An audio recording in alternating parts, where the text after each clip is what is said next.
Hello folks, my name is Monks and welcome back to my madness. Though spooky season has come and gone, I thought I would share with you guys the decorations I made for my own Halloween party. And it was space and alien themed, so why not a couple cute aliens? And naturally every project's gotta start with a little tinfoil party. For these little guys, I'm gonna give a little wrapped chocolate kind of shape, just to block them out. Once I've got my basic tinfoil shape, it's time to slap on that clay. And though these are aliens from another planet, I still want to base them off a little bit of reality.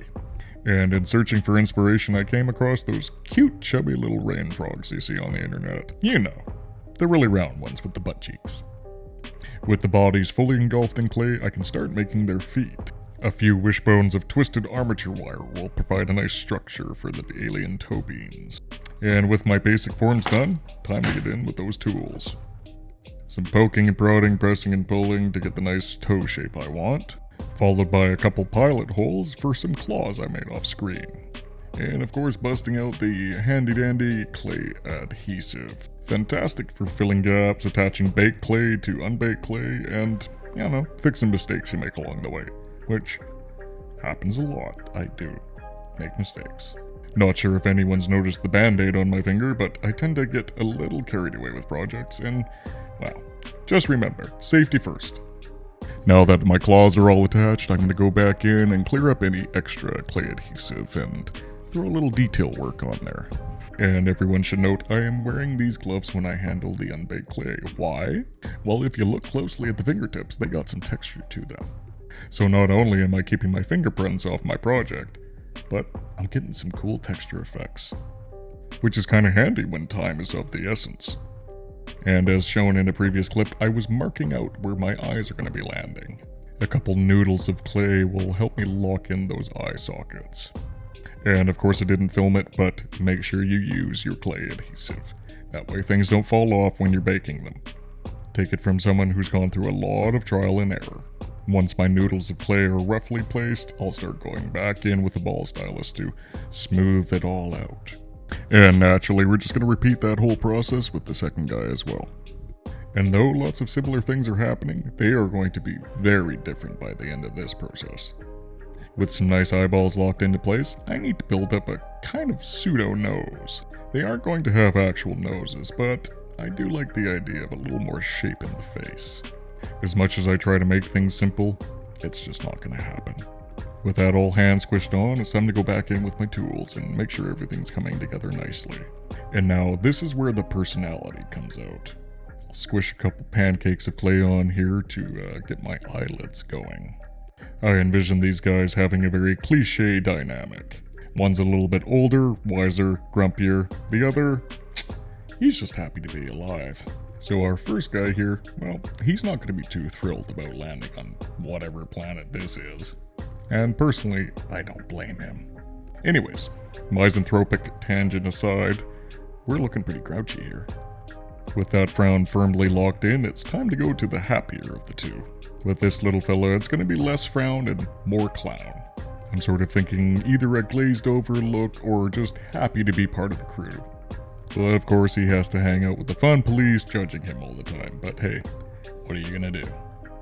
Now, before I attach the feet, I need to figure out where my feet are gonna go. Now, I imagine these guys are a little bit squishy, similarly to the frogs I've based them on, so I'll kinda make the feet look like they're folded under their skin. With that all sorted out, I figure it's time to open the mouths up. Maintaining simplicity here, I'm not gonna do too much. A simple appalled look will do for this grumpy Gus, while his allegedly dim-witted friend will get a nice happy smile. And you know what? I'm starting to side with him. He looks like he's having a great time. Once I'm satisfied with the position of the mouth, I'm going to go back in with a ball stylus and just smooth everything out and make some room. Because I think this guy needs a cheeky little tongue sticking out. And once I'm satisfied with all the positions and proportions of everything, I can move on to attaching their feet. I'll go back in with the ball stylus tool here and roll out some grooves to get the proper angle I want on my feet. I'm also going to roll it around up top here just to smooth out my tool marks. And we're back at it again with the clay adhesive to attach our little clip cloppers.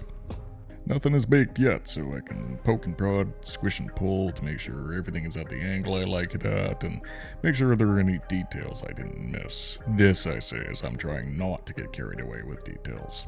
Nevertheless. Now, before I make like a witch and throw these guys in the oven, I want to add one more little detail. I figure if they're based off frogs, why not have frog-like skin?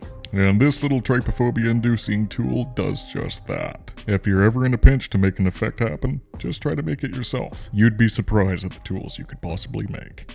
It is also outrageous what art supply stores charge nowadays.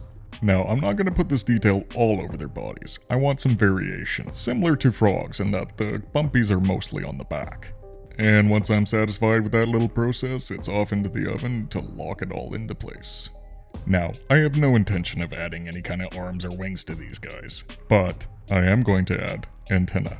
To give them a little backstory, they use their antenna, well, telekinetically. Though they have feet, they are clearly quite useless, so they use their antenna to get around. Or to steal things from cupboards and yada yada yada. So with a little patience, a craft drill, and some armature wire, these guys are going to get some handy-dandy antenna. Now, I suggest using a low-power craft drill because you don't want to crack your clay. Once my holes are drilled, I can test out to see if the wire is going to fit in place, and voila, we got some telekinetic antenna. Of course, before I attach them, I gotta cover them in clay because I want to transfer that lumpy-bumpy texture they have on their backs onto the antenna. You know, keep everything uniform. Now, this would have been a lovely opportunity to use clay with glowing properties, but I ran out. So that glowing effect, I'll achieve that with the paint job. With my wires fully encased, I'll carefully squish those on there and start adding that bumpy texture in. Now, of course, in a perfect world, I'd be using the same type of clay I used on the body on the antenna, but I ran out, so here we are. It's gonna get painted over anyway, so don't worry about it. Oh, and also, in case you forgot, use clay adhesive. Now I'm going to wrongly assume and say that's the last bake and go in and do some nail cleanup. I unfortunately did not wear my gloves when I was making these, so these guys need a little nail salon time. I figure I'll grind in some nail ridges to make them more lifelike. Oh yeah, and remember when I said it was going to be the last bake? I lied. Because I want to put some warts on these guys.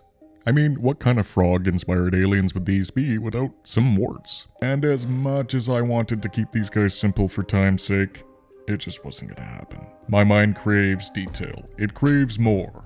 I could put it down. I could, but I don't want to. And with that, we're finally on to painting. For our grumpy fellow here, I'm doing a base coat of a dark orangey brown. Our happy-go-lucky fella, he gets a nice dark purple. As with many of my projects, I start with a darker undercoat, followed by layers and layers of lighter colors. This is my quick and easy way of adding depth and shadow without going back and shading everything. Once I've got a decent layer of base coat on, it's time to add those lighter colors. For Grumpo Stiltskin here, he's just gonna get layers and layers of brighter and brighter browny orange. Though I don't want to make him appear more vibrant than the younger fella, as this guy's older, so not as much potency in his colors. However, I do want to draw attention to the wart area, sort of like the species' natural markings.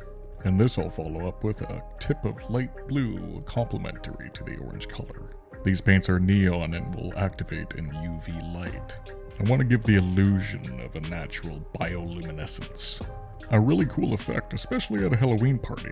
I'll apply that same neon color to the tips of their antenna to give them a sort of activated telekinesis look. Before I move on to the purple fellow, I'm going to throw a little bone weight on the claws here just to touch up my overpainting. Before I get carried away on the body paint, I'm just going to hit that tongue with a little magenta coloring for a base coat. Later on, I'll hit it with some lighter and lighter pinks. Of course, much the same with the Grumpy Gus, this guy gets lighter and lighter purples. With each consecutive layer should be drier and drier brushing. My first layer was a lot of paint, my last layer, barely any paint. This will create an illusion of depth in your works, and also help show all those beautiful details you spent so many grueling hours on. With the layers on, the tongue complete, I can add those colorful warts and antennae to our purple fella here. Now, depending on the type of paint you use, neon paints can take a lot of layers, so just be patient. You'll get there. And now, before I move on to the big beautiful peepers, I need to give these claws a little bit of a dirty wash. I highly doubt a creature of this nature would take the time out of its day to go to a nail salon. Especially with traveling goodness knows how long to get across the galaxy. Now that all that work's done, it's time to go to the most stressful part of this project. Painting on those eyeballs. And during the oh-so-satisfactory removal of the masking tape, I realized I like the green. I'm keeping the green. However, they do need an iris, so with a haphazardly fashioned tool, I'm going to place some black irises on here. Now, I start with black to line up where the irises are going to be, but also to give it a little faint black ring around them. If you look into your loving partner's eyes, you will notice that there's a little bit of a black ring around their iris. That's kind of the effect I hope to achieve. So with that, I'm going to use my tiny little paintbrush here just to feather on some color. I'm feathering from the outside in, as well as layering the paints while they're still a bit wet. This will sort of give a streaky finish. I like to think of a flower when I make an iris. The pupil is the center of the flower, whereas the streaks of color outward are, well, the petals. Which, if you think about it, is actually kinda cute. Staying with our complementary colors, he gets a light blue, and this fella gets a nice, beautiful, yellowy orange. Once again applying with our feathering technique from the outside in. Think of sunflowers. And as I said, don't really let the paint dry. You'll get better streaks that way. Once I'm all satisfied with our eye colors, it's time to drop in those pupils. I absolutely despise doing pupils because it is an absolute bone ache to get it center. That being said, the more projects I do, the better I'll get. With basically all my painting complete, it's time to throw on some clear coats. First I'll hit the toe claws with a matte gloss just to dull them up a bit and make them look a little bit more like bone. For the bodies, I want these guys looking a little slimy, so a nice glossy clear coat will go on for that effect. Not that they're wet, just maybe a little greasy. Once that all dries, I'll follow it up with a nice UV coat on the eyeballs. This will lock in all the paintwork we've done on the eyes, as well as give the eyes a very natural, gooey look. It'll also smooth out any paint lines you might have on the project. As I'm sure you can tell, this guy's eyes are a little bit painted over. That's because mistakes were made, and, well, I corrected them. But luckily that UV resin on there just smooths everything over. Of course, a little bit on the tongue for this guy, as well as his, well, thoughtless peepers. Truthfully, I have sculpted a very vapid-looking creature. And with that, this project is done, and, well, let's show him off. You told me there was intelligent life here.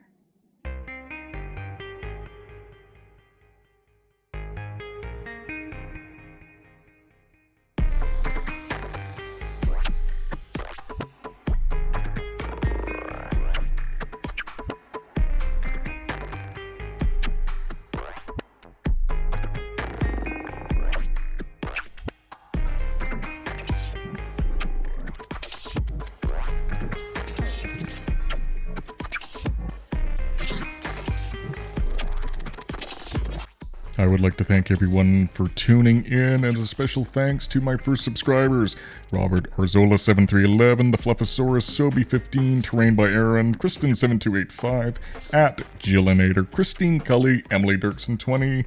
Thank you guys so much, and we'll see you on the next sculpt. Take care, be safe.